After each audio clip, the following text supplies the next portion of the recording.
Well, joining us this morning from the Oil Region Alliance, it's Emily Altomare. Hi, Emily. How are you? I'm good. Good morning, Luke. How are you? Great. Good to see you this morning. Good to see you, too. You've been awfully busy working on a lot of great things. We're coming up on, the nice part of spring, right? Where all the things.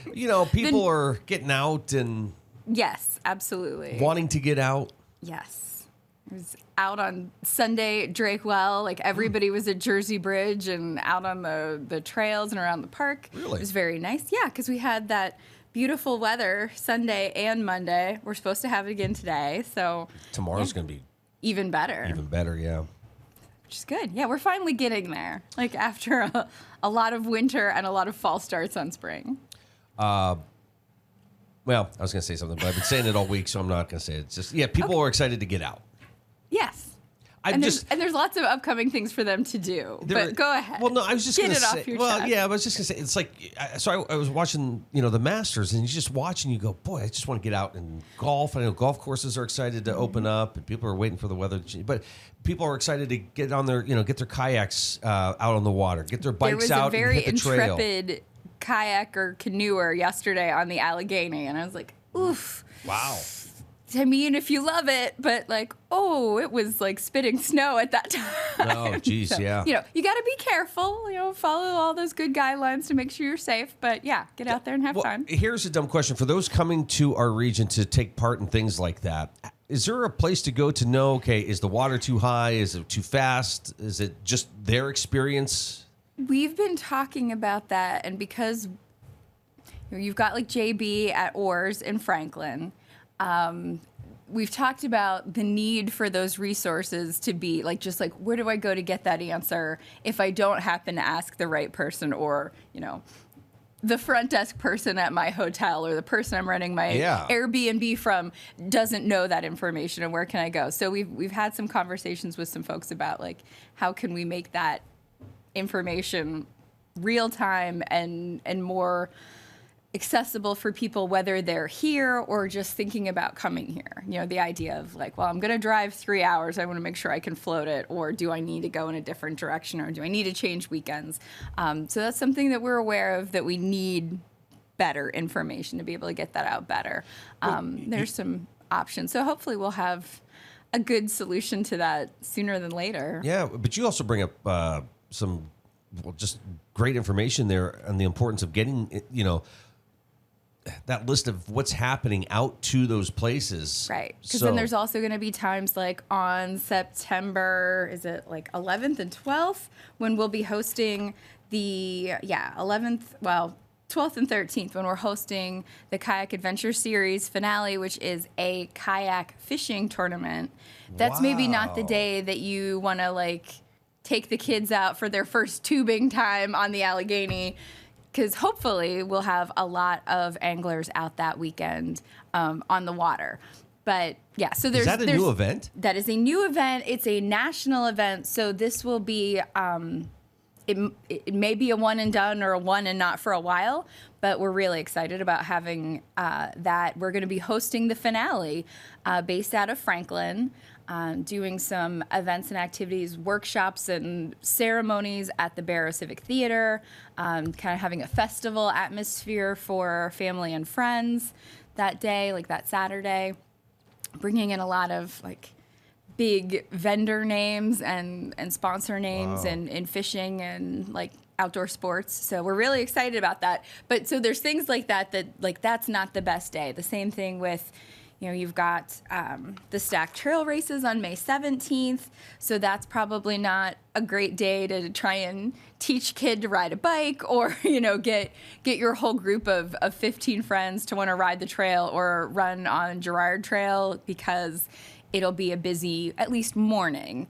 And then Oil Creek Classic coming up on the 10th, Saturday, the 10th of May, again in Oil Creek behind Drakewell. So that will be a busy spot for that day. So you'd want to, either join in that fly fishing tournament, which you can do through Ticeville Rotary, or get, make plans that that's not the spot to fish in on that particular day. So definitely knowing some of the events and things that are going on make it a lot easier to make sure that you're not impaired by an event, or you're not having the experience you want because it's maybe a little busier, or like there's a little more traffic, so to speak, on the trails and things. May's really become like this get outdoors type of month. You got the Roughneck Gravel Roubaix. Yes. So every weekend in May, basically, you can or at least 3 weekends in a row, the 10th, the 17th, and the 24th. Wow. I expect to have cold, wet feet and possibly a sunburn. Yeah. But we're going to be out there welcoming guests to the community and celebrating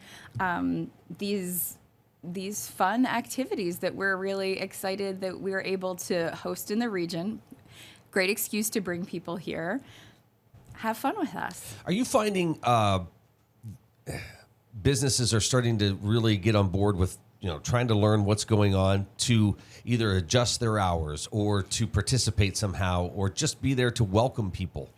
That's the hope, and I think they're definitely catching on. I think these events are starting to sound more and more familiar, and the same thing with like what's happening in Oil City with Oil City Main Street and their schedule of events and activities, which because it's Main Street, it's more like 5Ks and different like arts exhibits and concerts and things, but still the whole idea of, these are activities that are bringing people to town. There's going to be more people out on the streets. This is a good time to make sure my storefront looks nice. You've done your spring cleaning. You've maybe freshened up a display, made sure your hours are posted, and yes, that you're staffed and ready to go to take advantage of this influx of guests. That's great. You do such a great job promoting what's going on here, but you also have the opportunity to bring some outsiders in to maybe showcase their passion for this area. You hosted an author last week. Yes, Stephanie Gordon came and spoke with a pretty good-sized group. We had about 50 guests at the Oil Region Venango campus.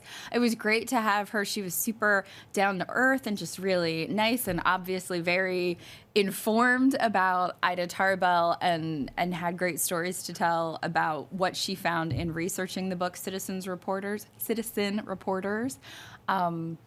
So that was a lot of fun, and we appreciate having her. Thanks to the Barbara Morgan Harvey Center for the study of oil heritage, and excited to have Luke there to film it for us. So we'll have,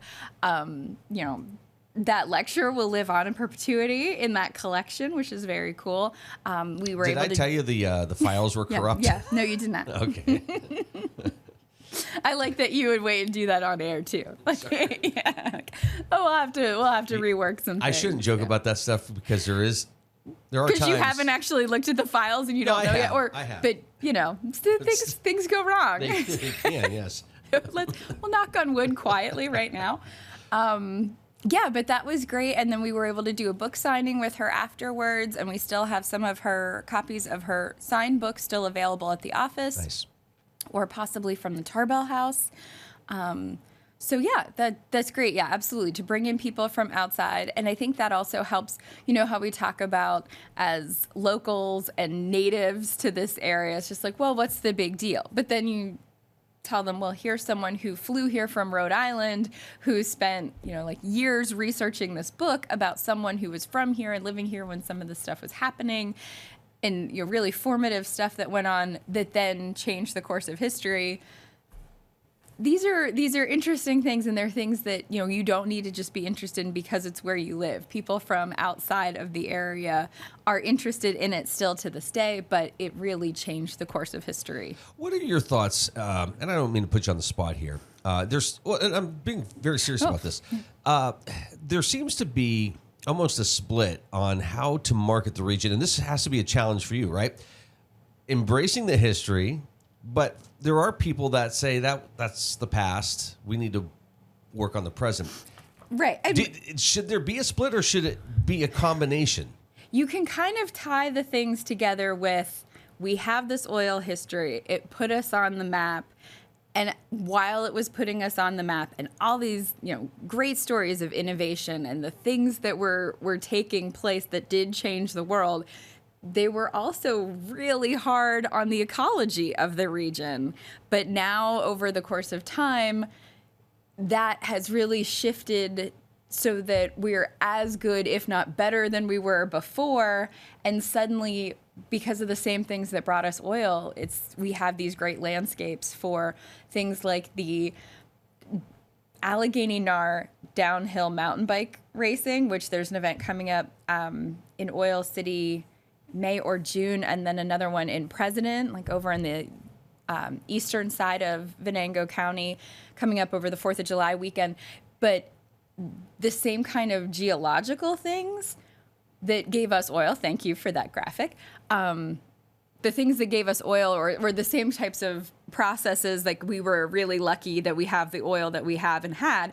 It also created great soil and landscapes for this type of riding. Like you wouldn't want to just mountain bike down any hill. You want what we have here, which is a really kind of fascinating thing. Then you think about, the literal valley that changed the world and the geography of that. And now we have beautiful Oil Creek, which has wonderful fly fishing. You've got French Creek, that's known as like one of the most biologically diverse streams of its size. So that brings a lot of people.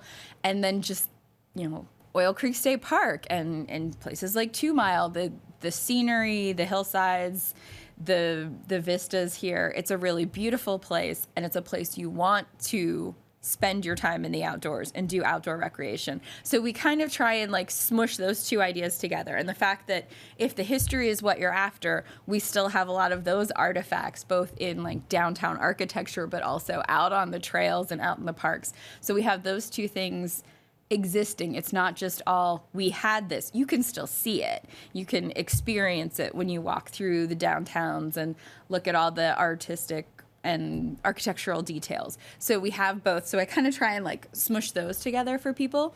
But we do struggle sometimes with, oil region doesn't necessarily evoke blue sky, green grass, clean air, but that really is what it is. It's just a matter of you had this very gritty industrial past, but now we have this beautiful outdoor recreation culture, and the two can still go hand in hand. Okay. Yeah. No, it's got to be challenging.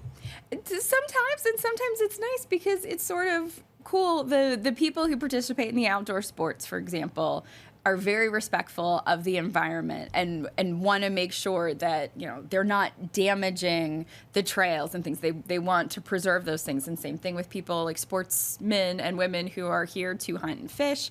They want to preserve that so that there's always a place for them to hunt and fish. And then you have our historic preservation folks that want to make sure those buildings and the architecture and all those things that kind of connect us to that past remain here too. So it's easier to draw those parallels. Well, I tell you, anybody working on a preservation project, I think really quickly discover how special the engineering and architecture and the design of that time, and again, the various times, but, whatever their specific case is, just how special that was. They had the money and they had the means, and craftsmanship was, my gosh, at such a level. So it's incredible, which is a great segue then to talk about the Historic Preservation Awards. Hold on it's to like that we thought. Did that on purpose. Almost. You're watching The Morning Drill on Stream TV and on the Armstrong Neighborhood Channel. Emily Altomare with us here this morning from the Oil Region Alliance. Yes, that's coming up. Yes, so we had the judges meeting last week. I should know how many awardees we have, and I don't remember now off the top of my head, between 5 and 10, and I know it's less than 10, but we're going to be putting the word out about who those winners are and celebrating them on Wednesday, May 14th. That'll be at the Oil Region Venango campus starting at 6 p.m. We'll do a little kind of reception and have some refreshments and socializing, and then we'll be able to recognize each of those award winners, bring up their nominators, talk about those projects. We've got buildings, we've got people. So we'll be releasing more information about that, but it's a free event to attend. We'd love a large crowd from the community come out and celebrate that, learn more about these projects, maybe get inspired for a project of your own, or think about a project that has touched you within the last 5 years that you want to make sure it gets recognized next year. We'll be able to teach you more about how the whole process works as far as the award ceremony and the acknowledgments go. There are no like cash prizes. There's no like top winner. It's just the recognition of those people and those hard work and efforts. But, you know, it's something that we really like to do, and it's fun to see all those projects taking place around the region. I was going to ask you, sometimes we joke about people, because there was a, We joke about a lot of things. I know, but years ago there was a story released that, was pretty generic. I'm not going to give a specific number because I don't want to be wrong on it, but X amount of people from this area really have never left this area. Mm-hmm. There's a lot to explore. There's a lot going on. And I'm just wondering, like, it's so worth it to get in your car and visit a neighboring community and park your car and walk. Go to Franklin, go to Oil City, go to Emlenton, Kennerdell. I mean, there's so many great spots to go and visit, and we're all sort of connected by this wonderful history. Absolutely. So I know a couple years ago we talked about that concept of the staycation. I think, people are realizing there is a lot that's offered here, and you can make people that come in and visit for like the Roughneck Gravel Roubaix or some of these races that you've been promoting, they come the first year by themselves and they're like, I didn't realize so much was going on here. Next year I'll be back because it's beautiful. This is great. Everybody's so friendly and inviting. Right. We're going to bring my family. Yeah. We're going to stay and add a day before and after the race so that they can stay and hang out and enjoy things. Absolutely. That has worked out wonderfully. And as those events continue to grow, we want to do it more. Same thing with, again, going back to Allegheny NAR, not only are they having races, they're developing trails that can be used throughout the year. So you don't have to just come here on those race days. And you don't have to come here to race, but you can come here and experience those trails. They do open ride days that are shuttled. So you also don't have to get yourself and your bike back up these steep hills. They will transport you so you have all of the fun of riding. Well, how about I don't think a lot of people know too, the train. You can ride, get on your kayak, go down and be brought back on the train with your kayak or your bike. Yes. I don't know if that's happening this year, given that there were some issues, with like the bridge being out at Oil Creek State Park for vehicular traffic and a couple of things. So you have to look into that. Like, make sure if that's your plan, make sure you talk to the folks at the OC&T when you're making a reservation. But yes, in the past, that has been something you could either ride a bike one way and get picked up and come back, or obviously you can only really successfully kayak first and then get picked up by the train to come back. Right. But yeah, very cool. And I love those photos of like the open car where there's bikes and kayaks stacked up in there. It's a really cool thing. Yeah, you can't just do that in every town. But it's definitely good to get out, look around, and then also, compare and come back and be like, oh, like we really do have pretty towns. We do have a lot of character and history and scenery, and appreciate that more. How important is it for an organization who's planning an event to get a hold of you to say, hey, we have this coming up. We just want you to know. Well, so obviously, like, we don't do permitting or anything, so they don't have to, but it's so much nicer. And we've seen some overlaps, unfortunately, this spring with like big organizations having events on the same day at the same time. So if letting us know helps, but and not just us at the Oil Region Alliance, but like it's good for the chambers to circulate those things. And the idea with festivals and a lot of things have the same dates year after year. So making sure that we're everybody's spread out as much as you can, but there's only so many days and there's only so many weekends. But it helps to know and just be able to facilitate that, and then to help spread those crowds around. Because if you're having an event over here in the the north side of the county and north side of the National Heritage area, and you want to remind people, hey, while you're here, you should also hit these couple of spots in the south, or doing similar things or very different things, but are also interesting and worthwhile, so people can make the most of their visits. And then you talked about staycations. As a local person, there's so much stuff that you can do here throughout the year, but there's also so much stuff that's going on for free. So really get out and take advantage of those things while they're available. Support those organizations that are putting them on. You know, if you have a couple bucks to throw in a donation bucket, that's always greatly appreciated. But and like and share and spread the word on social media too. That helps so much to just get the word out. One of the worst things in the world you can hear is, "Oh, I didn't know that was going on, and if I had, I would have gone." It's like, okay, but we can't go door to door and tell everybody everything. Has that replaced, oh, there's nothing that happens around here?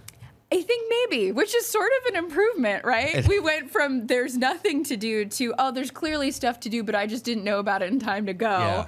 But then we also hear where it's just like, oh, I saw that was happening, but I was out of town, or I was really conflicted that I missed it. I wish I'd have been there.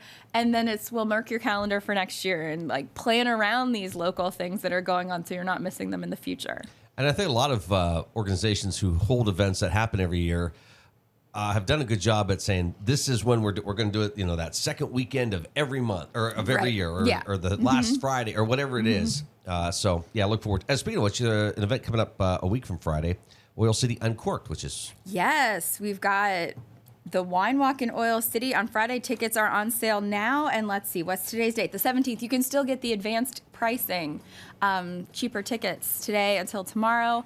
$30, I believe. Then they will become $35. But she's got like 19 or more vendors coming, like whiskey or distilleries, wine. So it's not all wine. So fun spirits and things to check out in Oil City. So look into that for sure. And then we've got a flower pot painting workshop at Tarbell House the next weekend. Good to see you, Emily. Thanks for having me, Luke.